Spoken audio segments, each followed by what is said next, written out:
Պարոն Սարգսյան, ցանկանում եք արտահայտվել, խնդրեմ։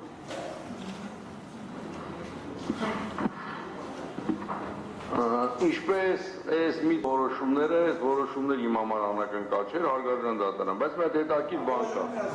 Դուք արդեն ամսի 30-ին խափանման միջոցի իմ հետ կապված նիստ կա, հələ 30-ին պիտի որոշենք, էլի, հիմա կողքից բոլորը անաչառ դիտորդի նոնը, դուք ասում եք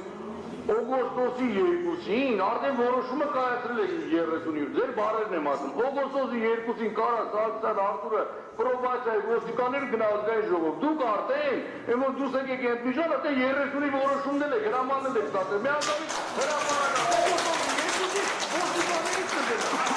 դե շատ հետաքրքիր հարկազգես 6 ամիսա, իջեք ոստիկաններից ինձ ու եկցում գնամ նիստի։ Եկեք այսպես անենք։ Դե ոնտան են գնացած գջիտ եք եկել խոնացնելով չի։ Դե ասում 30-ին նիստուն եք դուք արդեն որոշում եք